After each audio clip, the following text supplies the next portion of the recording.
Alright, welcome to episode 15 of Figuring Out Fatherhood. My name is Chris Topper, and today we're going to talk about Terry's experience as a stepdad. Let's go into it. Terry, tell us a bit about yourself, please. Yeah, my name is Terry. Some people might know me as Greg. Don't ask, it's a long story. No, Greg's my middle name, but people know me as Terry. I'm 30 years old. Okay. I've got two daughters. One's 10 and one's 5. Okay. Yeah. So, to start off, my understanding of the situation, actually before we even get into it, if I ask you anything that makes you more comfortable, if I say something that makes you more comfortable, let me know so we can either edit it out or we could move on past that. Cool. So, my understanding from the situation is your first daughter is actually your stepdaughter. My oldest daughter, she's 10. She's not my biological daughter. Okay. No. I've raised her since she was one and a bit, like 16, 18 months or something. Yeah, when I met my baby mum, she had a daughter. Her name is Grace, and I've been there ever since. She's been calling me dad ever since. Okay. Yeah, she's never met her biological dad. Okay, let's start from the beginning. So, when you first started dating your daughter's mum, you found out she had a daughter. How did you feel? Did you have any inhibitions? Did you have any worries? I'm not gonna lie. Like from when I was like a teenager, probably like 17, 18, I've always said like I'm not gonna meet a girl. Like if I meet a girl, she's got a baby already. Of course, yeah. I'm running the other direction. Literally, that was me. I was that stable person. I met her. How old were you at the point in time you met? When I met her, I was 22. Okay. I was 22 and I met her. Everything changed, bro. It just went out the window. But there's a few factors that made me comfortable with it. There's a few factors. Okay, let's go in. Yeah, of course. The three main factors I always say is that, for one, her baby was very, very young. Okay. 2, it was a girl. It was a little girl. Yeah. And 3, just those two. Like for me, like just made me comfortable. Like for example, if I met her and she had like an 8-year-old, I just would have felt a bit dodgy. How do I enter this? How do I go in? Of course, yeah. You know what I mean? But the third factor was that the father wasn't actually around, active. Mm-hmm. Those 3 things kind of just, I don't know, it may sound funny, but those 3 things made me a bit more comfortable. Okay. So what would you say she did to make you feel? Did you ever express concerns to her that you've got a child already? I don't feel. I didn't express concerns really because I was going over it in my head alone by myself. Yeah, of course. When I presented it to her, I just said that it's actually fine that you've got a child. I did tell her that, I'm the type that was never gonna see myself settling down. Yeah, I did tell her that, but no, I didn't have any proper concerns on that. When I approached her, it was fine. But what did she do? She let me in.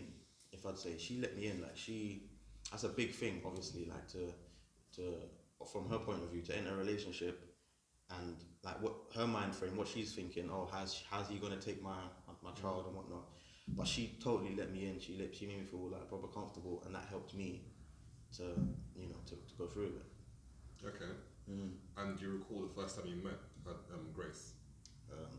Yeah, I remember. How did you feel? What? I felt it was a bit surreal because the first time I met her, we were chilling. I was at her house, and her daughter. She asked me, do you want to meet my daughter? Because I had been there a few times. We were together for a few times, and then she was just like, yeah, do you want to meet her?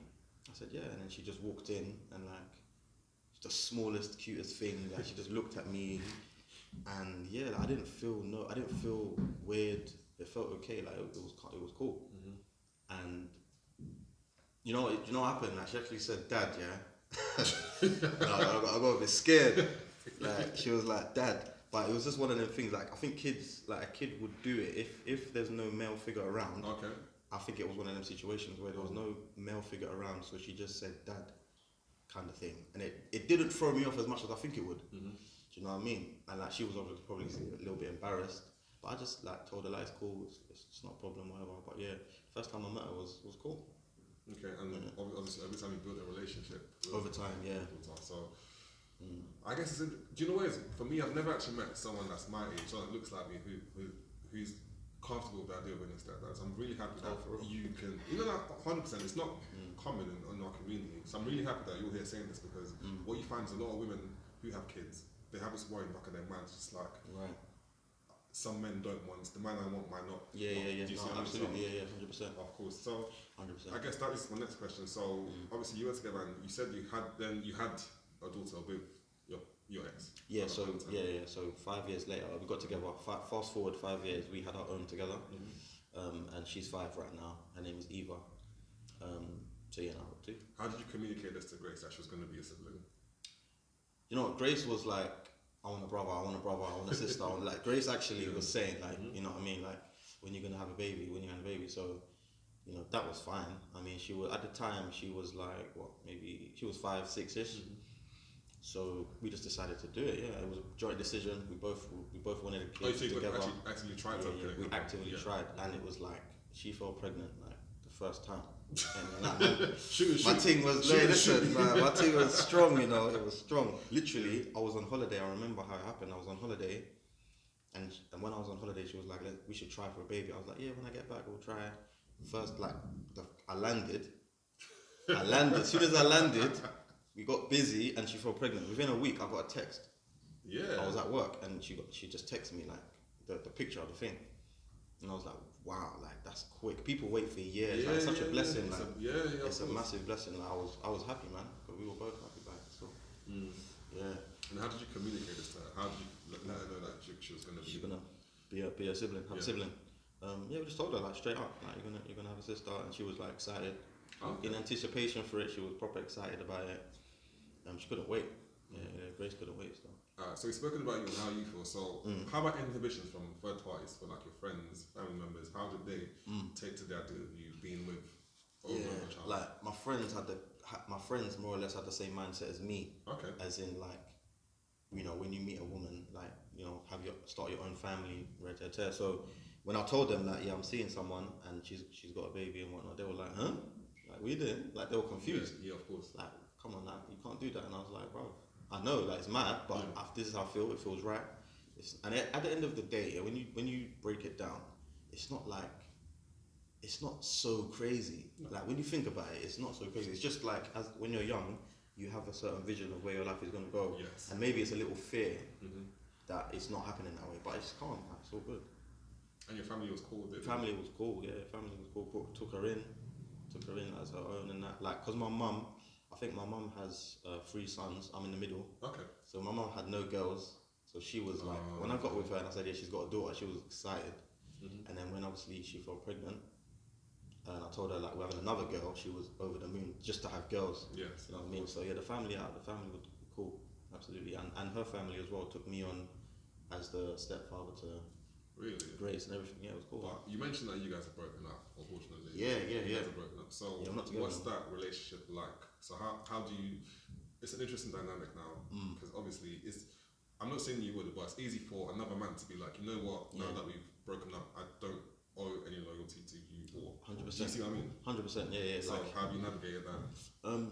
To be honest, like I thought about it, like way before, like when we were going through our stuff, like you know, we thought about that, we spoke about it, and we had like honest, amicable conversations about potential future partners and what the dynamics would be. Okay. Our agreement was just that, look, I'm gonna know you and see you for the rest of my life. So we've just got to get on. You know what I mean? There's can't be no animosity. Whatever issues we have to squash it and just be parents for the kids. So it's like at a moment where like my baby mom is so cool. Like she's an amazing mother, and like I'm lucky to have like not a crazy ass like baby mom. You know what I mean? Different.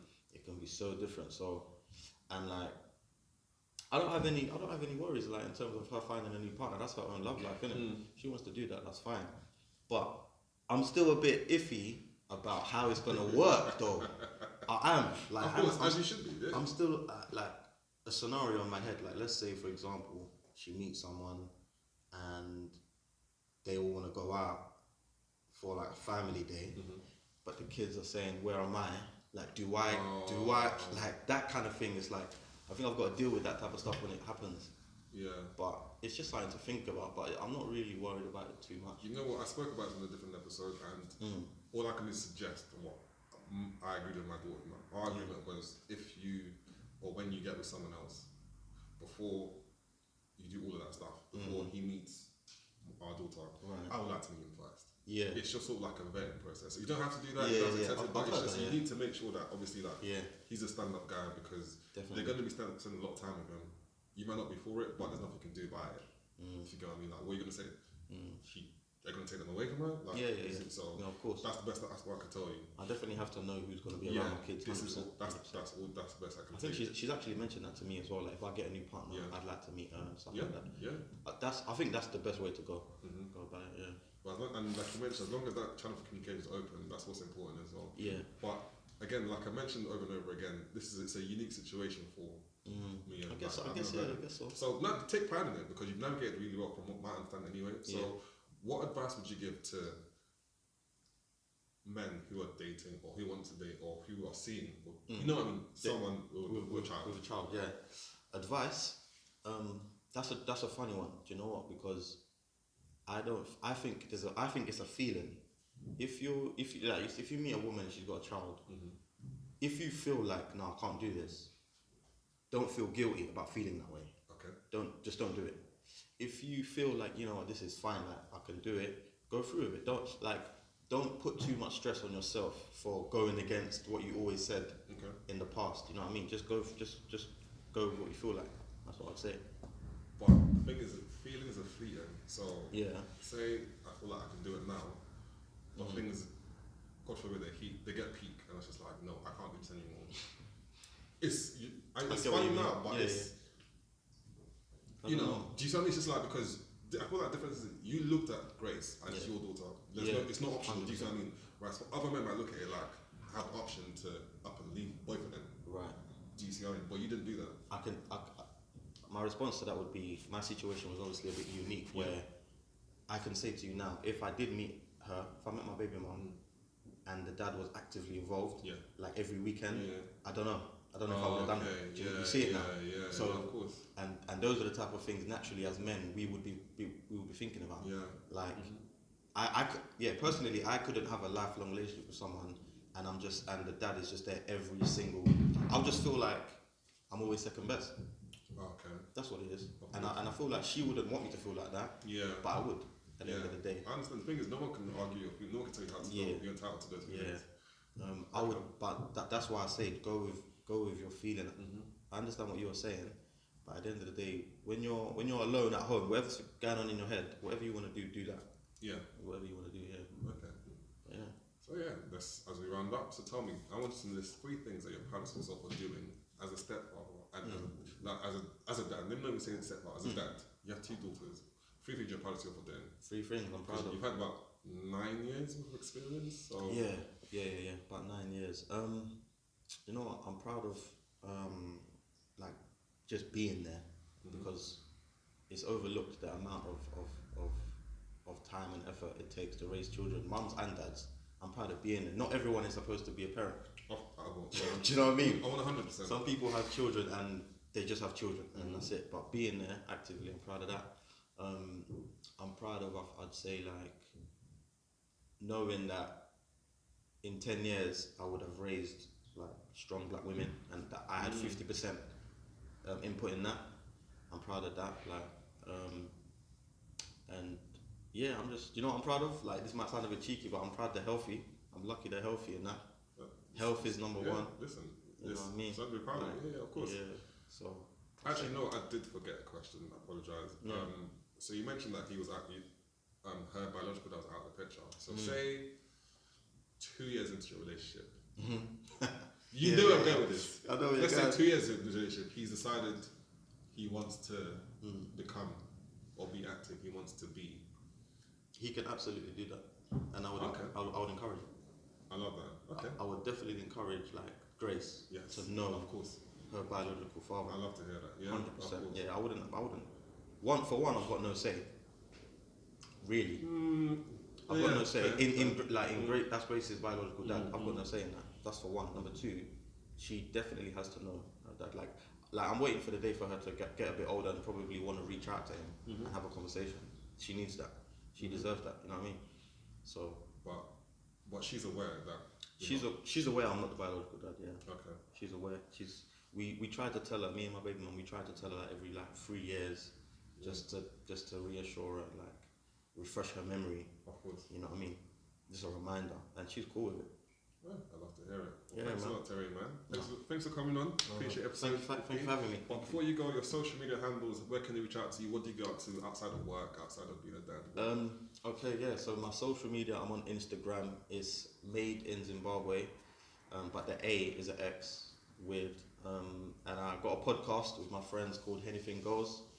Check us out on Instagram as well. It's Anything_podcast. I just do that. Out? I feel like I'm gonna. Oh, so it's Anything, but like as in the drink. See, there we go. See, it's never that simple. Everyone drinks Henny, I think. Yeah. So yeah, Anything_podcast. So I'm doing that at the moment, and yeah, that's about it, man. Yeah, once again, thanks a lot, Terry, man. Cheers, bro. Good to see you, man.